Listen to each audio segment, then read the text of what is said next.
This is by Kathy Paget.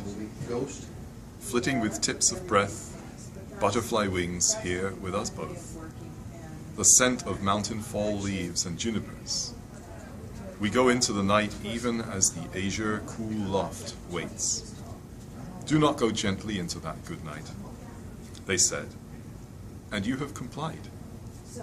As our fingers graze the soft, ready soil, into the high blue sky with our autumnal leaves unafraid. Smiling. This is that series. Joyce Colson. It's 3 pages long. Hopefully I can do it in 3 minutes or less. It's called Notes Found in a Bottle.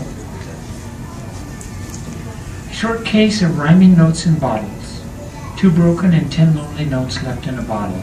By the sea, by the sea, by the beautiful sea. We'll toss a bottle with a note for you by the sea.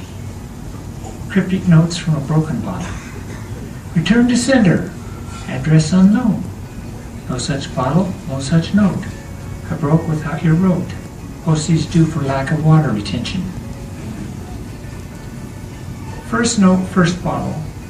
I probably died in the last century when you found the note in this bottle. That's because it took that century of drifting aimlessly without a throttle before it got to you in the penitentiary. Second note, second bottle. This note was an empty bottle of whiskey. It didn't come with a soda chaser, and the date on the note was risky. Scrawled on the edge, hidden by an eraser, on a notepad from the Christian mission was the date they passed prohibition. Third note, third bottle. The advertisement said, this fine bottle of medicinal snake oil will bring forth great health and contentment. All it brought me was a poisonous boil and a note in a bottle full of resentment. Fourth note, fourth bottle. My ex-husband worked in postal delivery. He wasn't kind and loving every day. Please deliver this note with personal reverie. My husband wouldn't have wanted it that way. Fifth note, fifth bottle. It's lonely here on this desert isle. Find this note, pay me a call. I don't know my latitude or longitude, but I'm ready and willing if you find me at all. I'm waiting with plenty of attitude. Sixth note, sixth bottle. Dear sirs, I'm returning this bottle to the factory. In it I found a scandalous note. I want you to honor my guarantee. If found, please return what I wrote. It's too scandalous to repeat, you see. That's why I drowned my tears in your boat. Seventh note, seventh bottle. The reason this note is in a bottle is singed is because an incident made me unhinged. I tried to elope with you when I flew my kite and offered you my key with no strings attached. The rain and thunder sent my efforts a spite. So here's my proposal like the phoenix hatched, from a bottle in the water burnt just right. Eighth note, eighth bottle. Dear Madam, I'm returning this bottle that belongs to you, along with a nicely written note. Seems you forgot to put a cork in it too, and it sank down into my boat. Sincerely, Davy Jones. Ninth bottle, ninth note. I suppose it might take a long time to follow the ocean's meandering currents, and for someone to find this note of rhyme, with its desperate note that pleads deference for a patient stamped reply that costs a dime.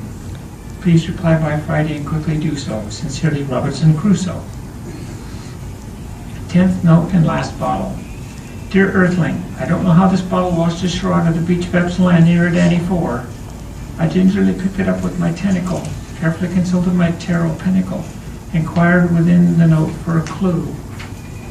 Note my fee of 2 psychic placentas due. If you should find my bottle reply, the note with it is already answered with a sigh. The only problem I have with this bottle note is the fact that nothing even wrote. Last note from a broken bottle. Someday my note will find you. Where or when isn't up to me.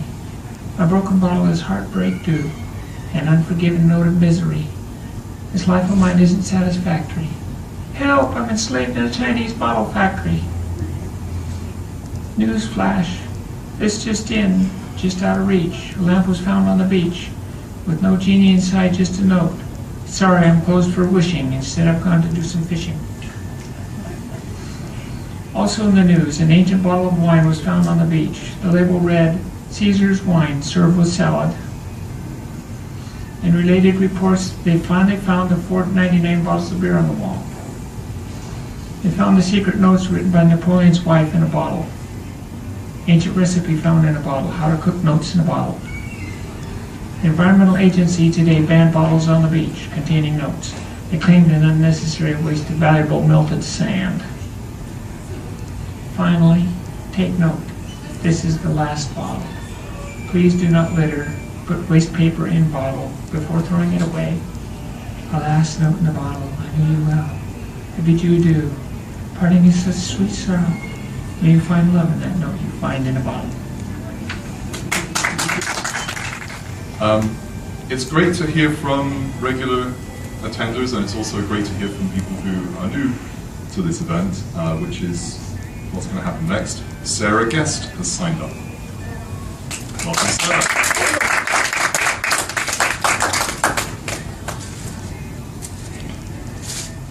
I decided to write a love letter to Emmett Till because that's how I roll. A white appropriator like everyone else.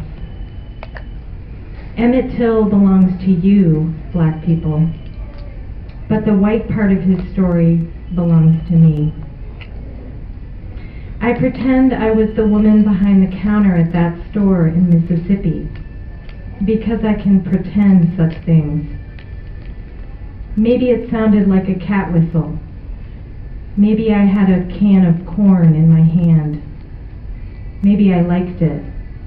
Maybe I was stacking cans of beans. Maybe I was chewing gum. Maybe I was blushing behind my blush at the boy who made me feel pretty. The trains run slow all day, crawling along the tracks. The wind in my hands, a small river.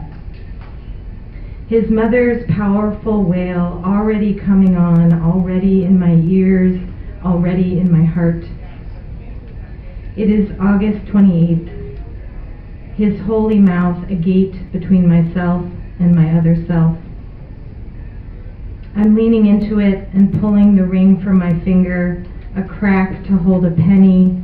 I put the penny into the crack, just like so many white women before me, my white skin, my white face, my blue eyes, my pretty little innocent blush, the way I gulp up the differences between a feather and a boulder, as if the air itself blesses my hunger.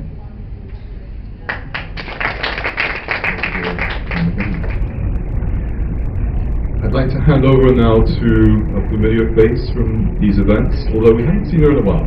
It's nice to have her back. Rhonda Grace.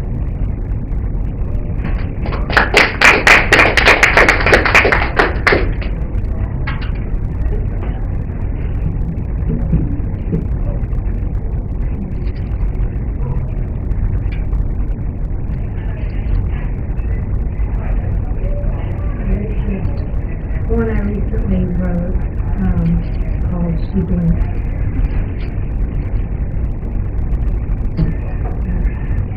I don't have bifocals, so this makes me tiny print hard.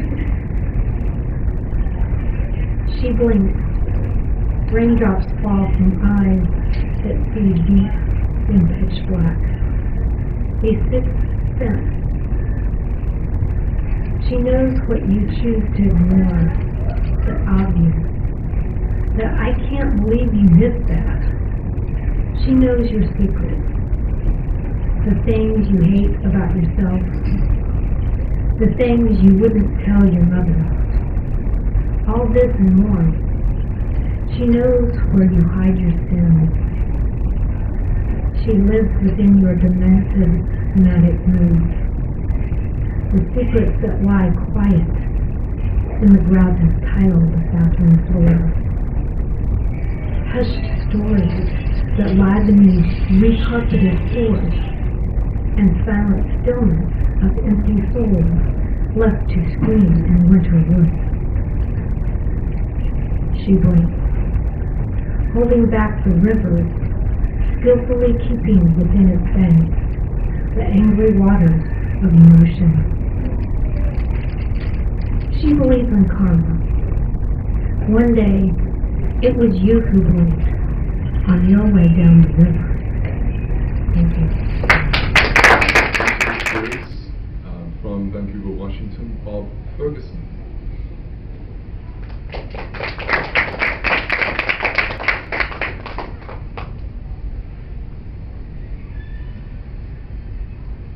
haiku to you. In the weekend section of the Columbian, there was an announcement for Poetry Night to be held at El Presidente, a well-known Mexican restaurant here in the Coup. The event would be hosted by the Clark County Poet Laureate. To expand my knowledge of writing genres, I decided to attend. I would be the proverbial fly on the wall and absorb writing tips from a group of poets who, by definition, are of a creative bent. The Poet Laureate gives us an introduction to haiku. It is a Japanese form of poetry, composed traditionally of lines with only 5, 7, and 5 syllables, and usually about nature or love. Here's an example. A single poppy, 5 syllables. Blowing in a field of wheat, 7 syllables. Your face in a crowd, 5 syllables. There are no hard and fast rules to haiku. The Poet Laureate gives the group the challenge of creating a haiku with a line scheme of 4-3-4-3 syllables. Journals open, pens and pencils etch beautiful words on parchment paper. The fly is scribbling on the back of a placemat. El Presidente serves free nachos and salsa. I'm writing, but mostly drinking beer and noshing on the free goodies. My mind is blank except for some silliness that ruins the placemat. At such events, participants are given the opportunity to read their creation. It's strictly voluntary, so I continue drinking, munching, and enjoying the exquisite poems of nature and love. Every person reads their haiku, except the fly. All eyes turn towards me. I politely decline. I am not a professional poet. I'm just an enthusiast, and I am actually a ceramic artist, and I've met you before out of an art alliance. Yeah. So I'm a little like a fish out of water, but I'm going to give it a shot. So I have a dog. His name is Jake. He's a black lab, and he is disabled. And recently he had his second TPLO surgery, which is knee surgery, and he's got a lot of orthopedic problems. And so a simple thing like walking your dog really had a lot of significance to me, because it may turn out that he can't walk for most of his life. He's 7 now, so he's doing pretty good. So he and I like to walk every day, and that's what inspired this, among other things, you'll see. Okay, it's called Moments of Grace. Late afternoons, the wildness calls to us, Jake and I, the sunlight dappling through the canopy of leaves, fragrance of cedar, blackberry, and earth, warmth of the sun and pale blue sky. The path winds and turns, ever moving forward. Jake's nose to the ground as creatures that came before tell their stories. Cool waters cascade over rocks and pebbles, the river steadfastly wandering its way to the source. Memories of another forest, another place whisper to my senses. One of lakes, rustic cabins in the woods, meadow grasses singing their songs. Pine-covered mountains, babbling streams, and crackling bonfires sending sparks into the night. Lazy warm afternoons watching my father call to the fish with his rod. Songs of the earth pulsing their ancient ways to my soul. The trees part and time is restored. Life awaits with its insistent calling. Yet deep within lies the seed waiting to be released.